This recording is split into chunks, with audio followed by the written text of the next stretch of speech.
Hello, Westies. Here's my little catching up for the holidays newsletter. Like most things of this sort, it'll be old news to some of you, but a little chance to catch up for those of you that are new. As most everyone knows, I got birthed into drag on December 13th of 2012 by the lovely Ms. Courtney Act, so I won't even cover that. I broke in the dawn of 2013 in a dress. That was a life's first, to be certain. I was also in the presence of drag legends Raven, Jujubee, and Alexis Mateo. Now, this is the only pic I'll ever show, as aside from it being the first time that I did my own makeup, I had a base makeup failure. At least if you're going to look busted, the first time out gives one an excuse, right?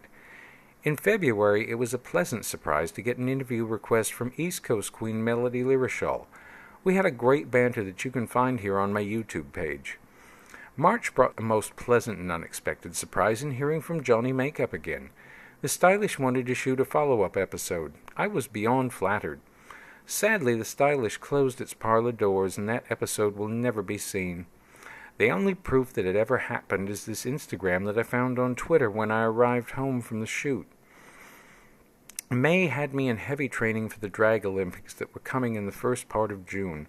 One of my many quandaries that I've had to deal with in a long line of firsts this year was how to pick a proper set of heels to run in. June finally brought the Drag Olympics, but not nearly as many showed up as had signed up. Only one other girl, Miss Inda Closet, was brave enough to show up in that mascara-melting 106-degree heat of that afternoon. To be honest, I think that means that we were the only two nutters to chuck common sense out the window, but that's a different discussion for another time. Oh, and I won. Who knew that I knew how to run in heels? July had another surprise that I never expected, a shot at a part in a small indie film by Austin Young. It was a long day at the Mac Sennett studio, and didn't wrap up until after midnight and started around noon. Here I am getting a little stage direction before jumping into costume. I've never been a young girl at a sleepover that gets a huge pillow fight and other mischief.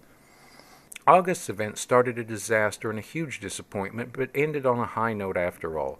I'll not mention any names of promoters, but there was a flyer circulating around the interwebs that made it sound like there would be a party at Eagle in L.A. that would just be oozing with queens, a veritable who's who.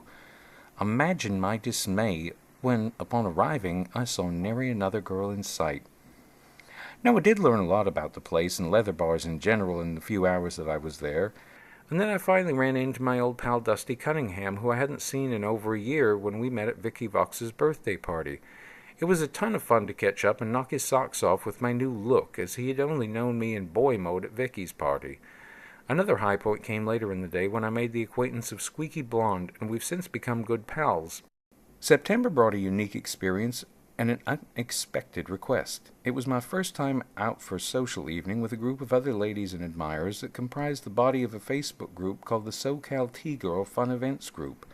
Got together for dinner and dancing in a wee private area at the Abbey in WeHo. Bit nervous being my first time out in lady duds that wasn't a drag event, but it was a wonderful evening. The other bit of unexpected squee was being contacted by the lovely Katie Glover, who wanted to write a piece about me for Frock magazine. From Queen for a Day last December to being in a magazine a year later, I was most honored but a little shell-shocked as well. October had me writing my frock piece, which could have been much longer, as apparently I'm a wordy wench, but I had to keep it trimmed to 750 words. I even got mentioned on the cover. Then there was that work accident when I tried to burn my face off. Fear not, I was the luckiest queen alive, as I'm fully recovered with no scarring. No pics on that, even though they exist. Picture a face full of red alligator skin with black lips. At least I got scary looking just in time for Halloween. In November I simply chilled, let my face heal, and looked forward to when my mug would be presentable in public again. Somehow the stars aligned and I became real-world friends on Facebook with Jinx Monsoon. I have no idea what I did right to deserve that, but I'll take my wins where and when they happen. December started out with a Christmas party with the local T-Girl Fun Group again, and it was grand. Perhaps a week later I received a tweet that I shall cherish forever, a drag birthday tweet from Courtney Act herself. In the middle of the month, I went to the 2-year anniversary of Rasputin, where I had the good fortune of running into Johnny Makeup again. It was also nice that evening to finally get to meet longtime Facebook pal Billy Francesca. I had similar fortune again later that evening in finally meeting Illusia as well.